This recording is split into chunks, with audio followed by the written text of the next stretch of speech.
I was making videos in the church, but since there wasn't much to do, the leader transferred me to watering newcomers. Then I was transferred back again to meet the needs of the work. Unexpectedly, a few months later, our work slowed down and I went back to watering. Then I was transferred back yet again, and a sister said to me, "You just go wherever they need you." I didn't think much of it at the time, but less than a month later, the video work app began, and I couldn't help but start to worry that soon we wouldn't need as many people, and I would be sent back to water newcomers. A lump formed in my throat at that thought. Why was I so useless? As soon as there was a little less work and fewer people were needed, I was the one transferred out. I was dispensable to the team. If I were really transferred again, what would the others think of me?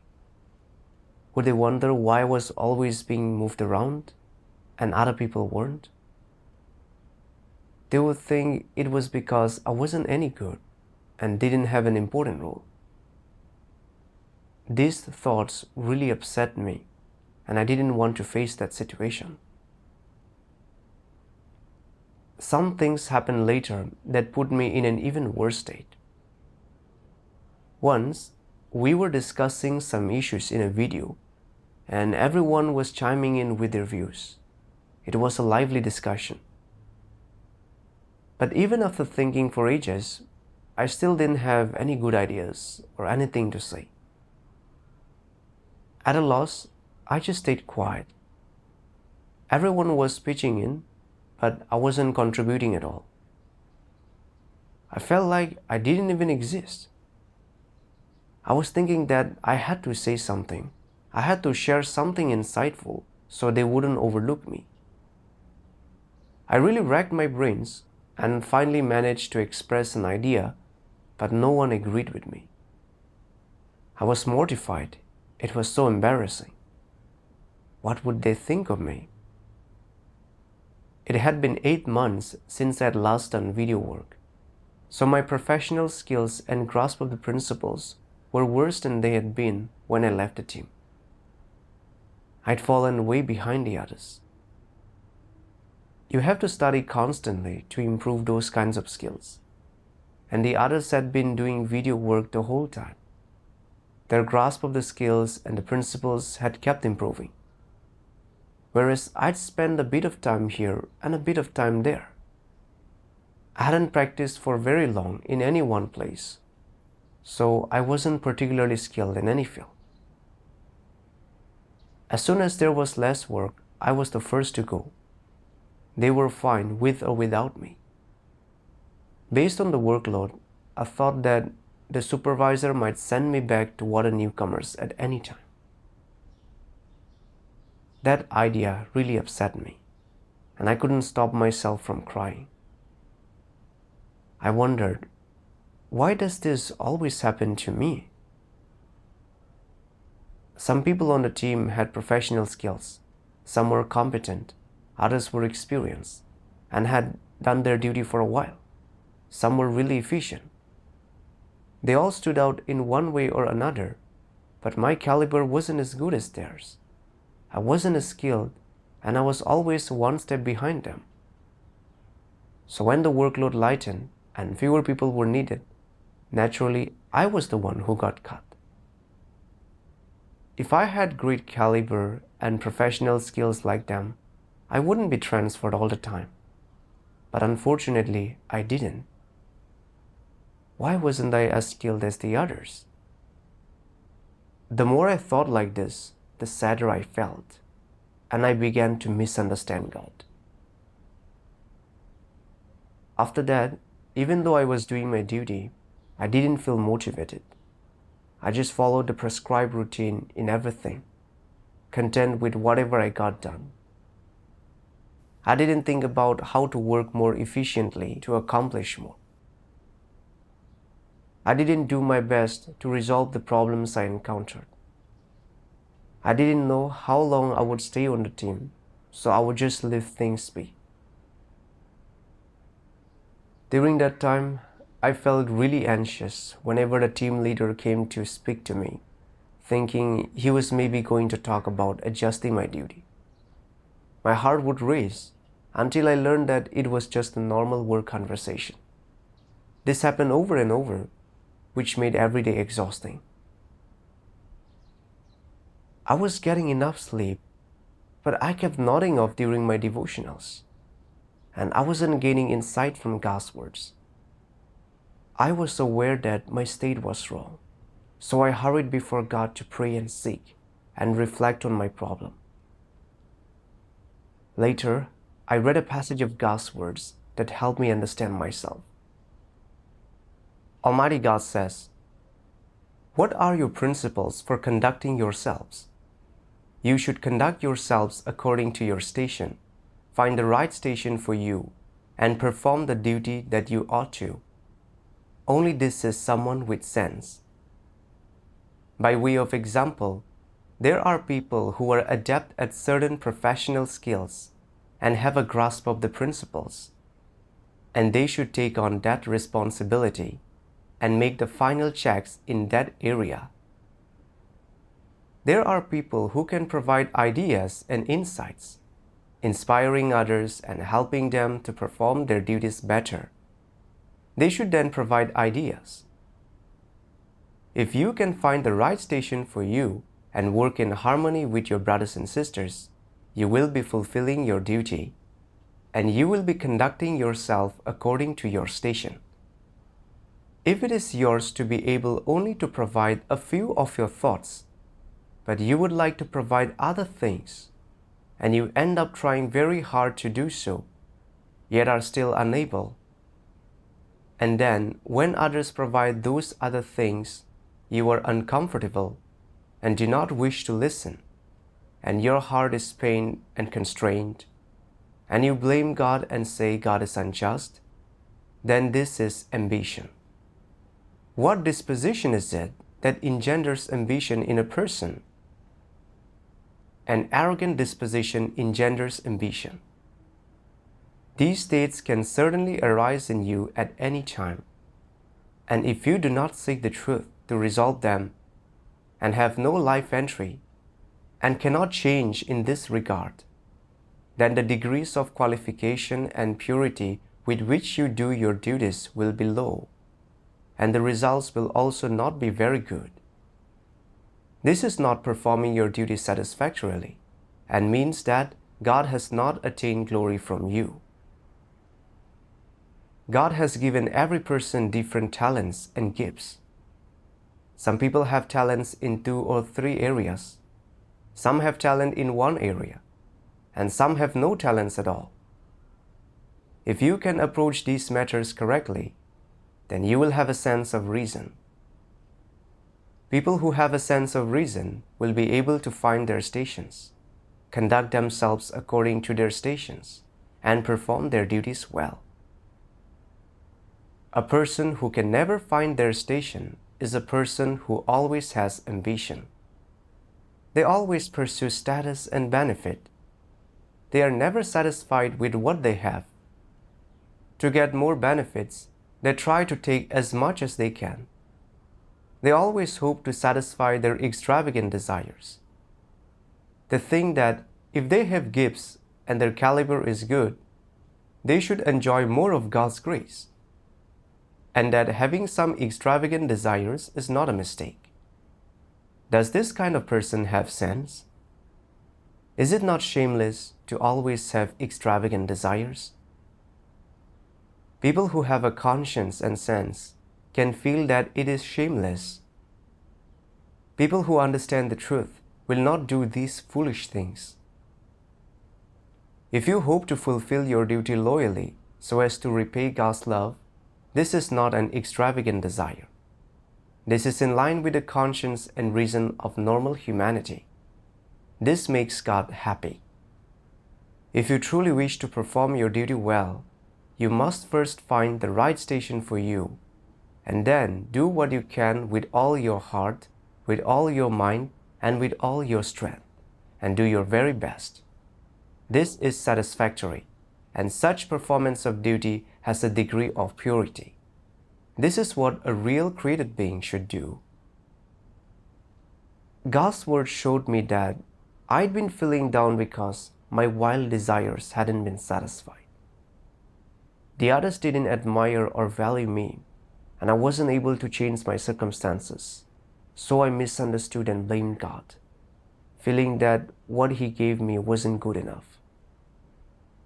My duty had changed twice because the work had slowed down, and I was possibly facing a third transfer less than a month after coming back. In this situation, I felt like I was the worst one on the team, the dispensable one, and that there was no value to my existence. I just couldn't accept this reality, and I was miserable. In the work discussion, I didn't want to seem too subpar, so I racked my brains and tried to express some valuable, insightful opinions. But my suggestions were shot down, and I felt totally humiliated. And seeing how far behind my skills were than the others left me feeling out of sorts and disgruntled. I thought I wasn't very skilled at anything because my duty kept changing, and that I was on the bottom rung wherever I went and might be transferred anytime. I secretly compared myself to the others. I felt that they all had strengths and excelled in a certain area, and that I was subpar in every way, and also had a fatal flaw, being slow at everything. Unable to face that reality, I blamed God for not giving me good caliber. I felt depressed and wronged, and lacked drive in my duty.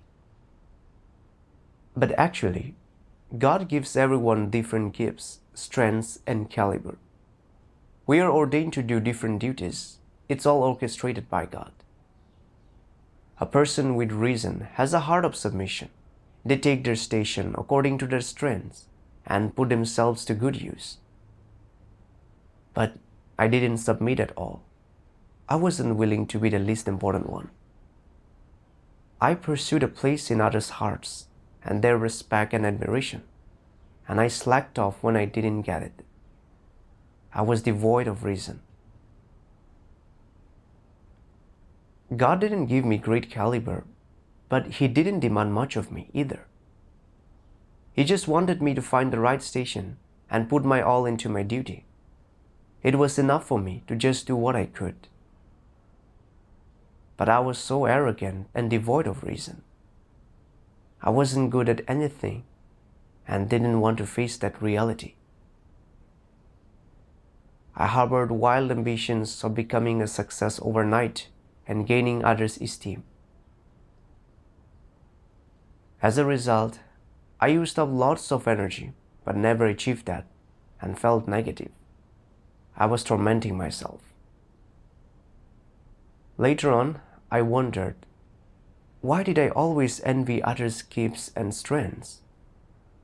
Why was I always trying to gain a place in people's hearts and didn't want to fall behind? What was the root cause of this? In my seeking, I found this in God's words. Almighty God says, "For an Antichrist, status and prestige are the life and their lifelong goal. In all they do, their first consideration is, what will happen to my status and to my prestige? Will doing this give me prestige? Will it elevate my status in people's minds? That is the first thing they think about, which is ample proof that they have the disposition and essence of Antichrist. They would not consider these problems otherwise. It can be said that for an Antichrist, status and prestige are not some additional requirement, much less something extraneous that they could do without. They are part of the nature of Antichrist. They are in their bones, in their blood. They are innate to them. Antichrists are not indifferent toward whether they possess status and prestige. This is not their attitude. Then, what is their attitude? Status and prestige are intimately connected to their daily lives, to their daily state, to what they strive for on a daily basis. And so for Antichrist, status and prestige are their life. No matter how they live, no matter what environment they live in, no matter what work they do, no matter what they strive for, what their goals are, what their life's direction is, it all revolves around having a good reputation and a high station. And this aim does not change. They can never put aside such things. This is the true face of the Antichrist and their essence. If they feel that they have no prestige or status, that no one admires them or venerates them or follows them, then they are very frustrated. They believe there is no point in believing in God, no value to it. And they say to themselves, is such faith in God a failure? Is it hopeless? They often deliberate such things in their hearts. They deliberate how they can carve a place out for themselves in the house of God, how they can have a lofty reputation in the church, so that people listen when they talk, and support them when they act, and follow them wherever they go, so that they have a voice in the church, a reputation, so that they enjoy benefits and have status. They really focus on such things. These are what such people pursue. God reveals that Antichrist really treasure prestige and status. In everything they do, they're always thinking of their place among others. They make prestige and status their life and the object of their pursuit. If they don't have prestige or people's admiration, they feel depressed to the point of losing all interest in things. Wasn't I just acting like that? When I was transferred back and forth, I felt like I'd become a dispensable peripheral person without any status, apparently unimportant, so I felt really upset. When discussing issues, I didn't have any valuable ideas to contribute, and no one accepted the views I expressed. I felt like I was the worst on the team, that no one looked up to me, and it seemed like my life had no value. I became weak and negative, misunderstanding and blaming God. I made prestige and status my life, and slacked off and lacked motivation when I didn't get them. I cared far too much about these things. I reflected on why I always chased them. It was because I'd fallen prey to the influence of satanic poisons, like rise to the top, a man's legacy is his life cycle, and men should always strive to be better than their contemporaries. I thought they were the most legitimate aims in life, and that pursuing them meant having aspiration. I worked really hard in school. I came top in my class in nearly every test in middle school and high school. I was really popular and often praised by my classmates and teachers. I felt that only that kind of life was worth living. After joining the church and taking on a duty, I kept living by those satanic poisons and really cared about my place in others' hearts, always trying to show off my worth and get people to admire me. Even though I wasn't a team leader or a supervisor, I had to be someone important who others would approve of. When I didn't get that and my ambitions went unsatisfied, I complained and felt discontented with God's sovereign arrangements. I didn't dare say anything, but in my heart, I was opposing God, and I slacked off in my duty. I brought myself nothing but misery and torment from living by those satanic poisons, and I was on the wrong side of God, reasoning and bargaining with Him, even doubting His righteousness and opposing Him. At that rate, I would offend God's disposition and be cast out by him. A thought of God's words. People must be sure not to hold ambition or entertain idle dreams, not to seek fame, gains, and status, or to stand out from the crowd.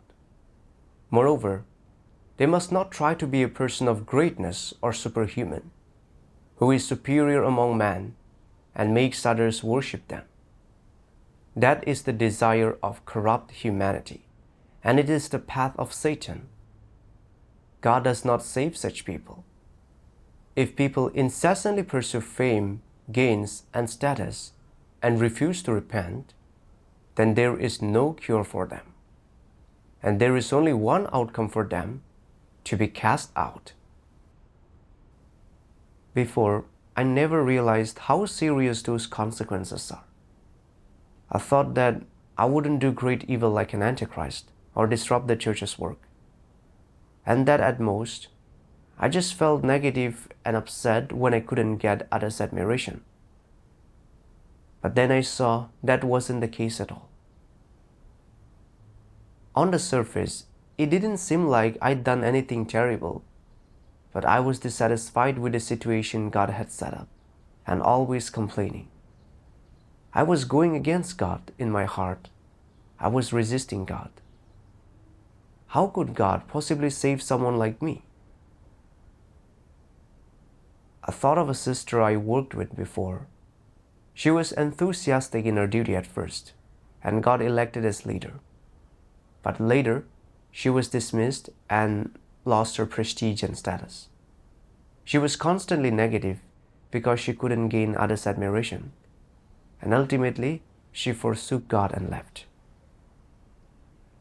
If people always chase prestige and status, when their ambitions aren't satisfied, they become negative, misunderstand, and blame God. They struggle with God or even forsake Him.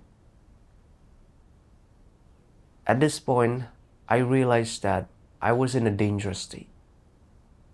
I didn't want to keep resisting God. I wanted to cast off the constraints of prestige and status. In my devotionals, I read a couple of passages of God's words. Almighty God says, when God requires that people fulfill their duty well, He is not asking them to complete a certain number of tasks or accomplish any great endeavors, nor to perform any great undertakings. What God wants is for people to be able to do all they can in a down-to-earth way and live in accordance with His words. God does not need you to be great or honorable, nor does He need you to bring about any miracles, nor does He want to see any pleasant surprises in you. He does not need such things. All God needs is for you to steadfastly practice according to His words. When you listen to God's words, do what you have understood, carry out what you have comprehended, remember what you have heard, and then, when the time comes to practice, practice according to God's words, so that God's words may become your life, your realities, and what you live out. Thus, God will be satisfied. If God made you foolish, then there is meaning in your foolishness. If He made you bright, then there is meaning in your brightness. Whatever expertise God gives you, whatever your strengths, however high your IQ, they all have a purpose for God. All these things were preordained by God. The role you play in your life and the duty you fulfill were ordained by God long ago. Some people see that others possess expertise they do not and are discontent.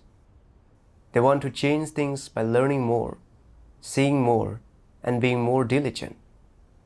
But there is a limit to what their diligence can achieve, and they cannot surpass those with gifts and expertise. No matter how much you fight, it is useless. God has ordained what you will be, and there is nothing anyone can do to change it. Whatever you are good at, that is where you should make an effort. Whatever duty you are suited to is the duty you should perform. Do not try to force yourself into areas outside your skill set, and do not envy others. Everyone has their function. Do not think that you can do everything well, or that you are more perfect or better than others, always desiring to replace others and put yourself on display. This is a corrupt disposition. There are those who think that they cannot do anything well, and that they have no skills at all. If that is the case, you should just be a person who listens and obeys in a down-to-earth manner. Do what you can do and do it well with all your strength. That is enough. God will be satisfied.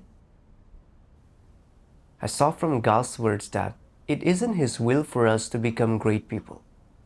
He hopes we'll be grounded and act according to our stations, do our duties, focus on practicing His words, and be obedient created beings. Whatever caliber or professional capabilities we have, it's due to God's sovereign arrangements.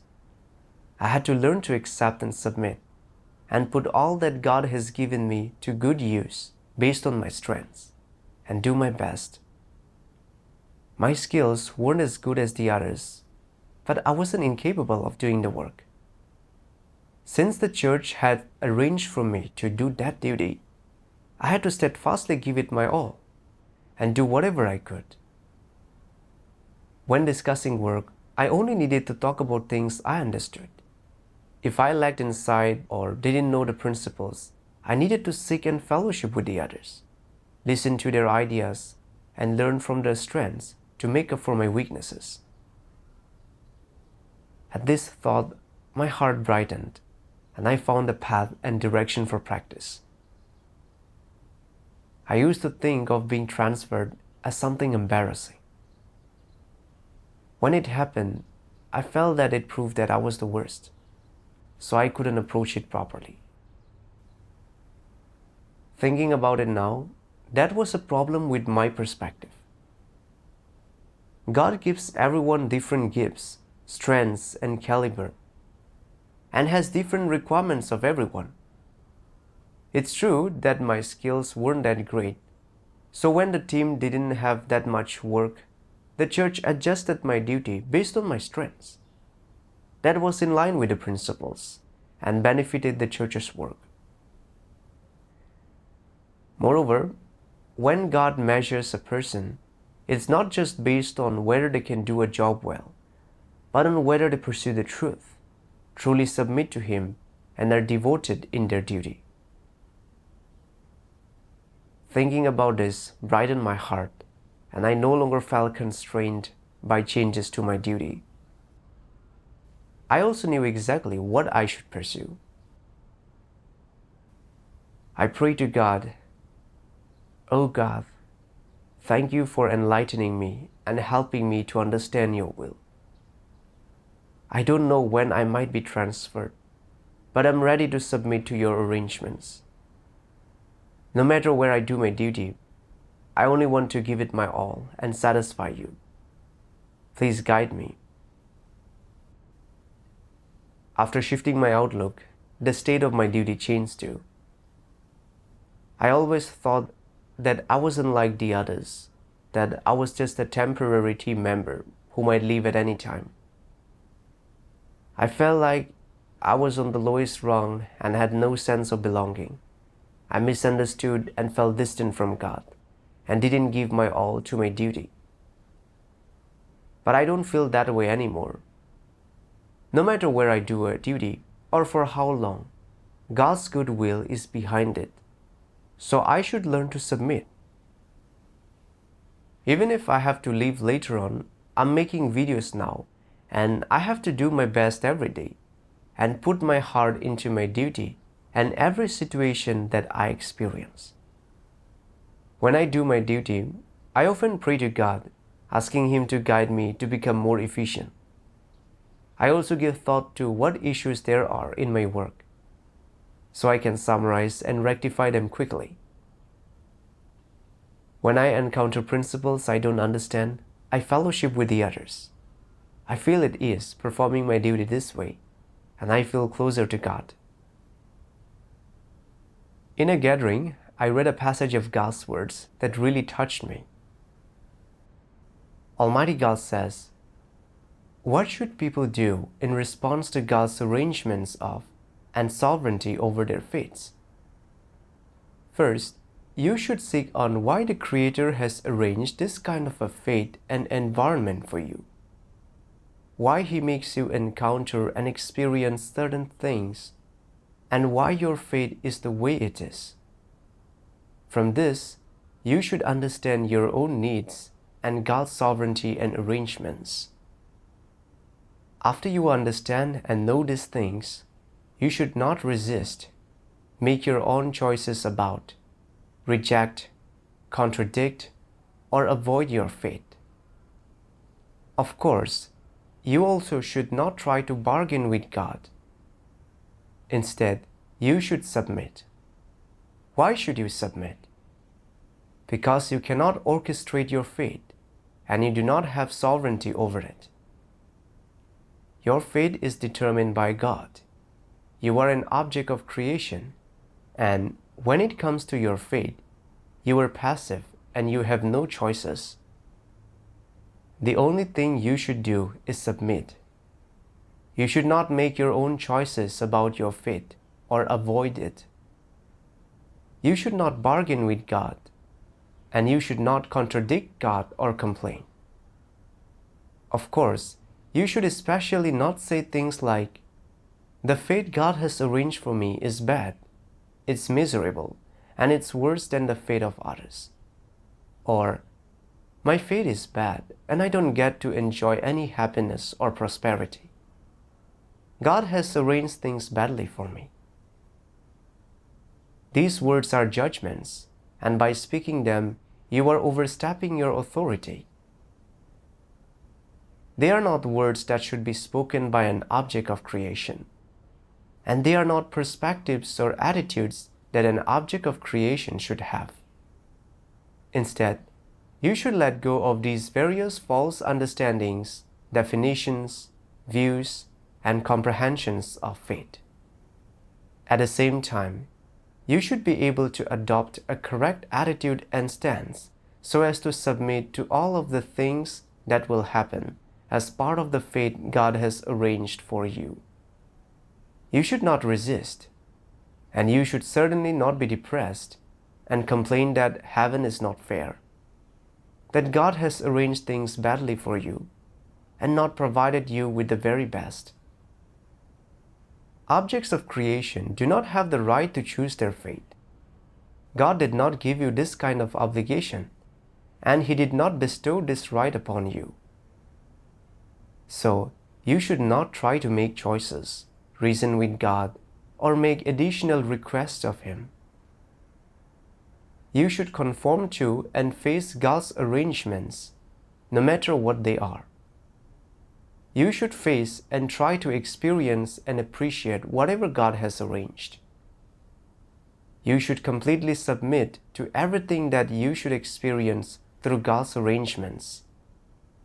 You should comply with the fate that God has arranged for you.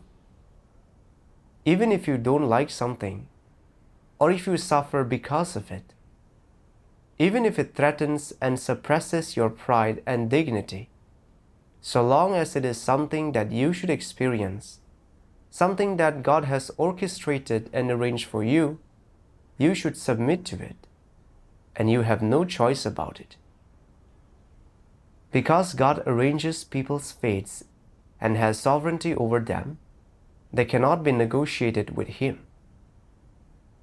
So, if people are sensible and possess the reason of normal humanity, they should not complain that their fate is bad, or that this thing or that thing is not good for them.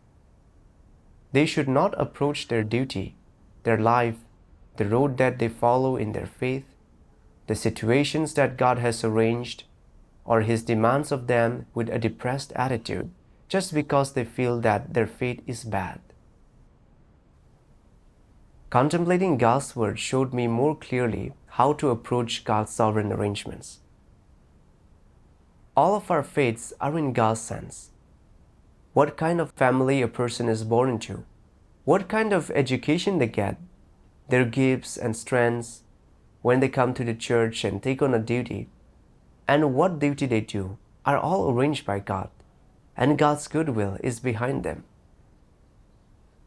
Before, I never understood why I was always being transferred.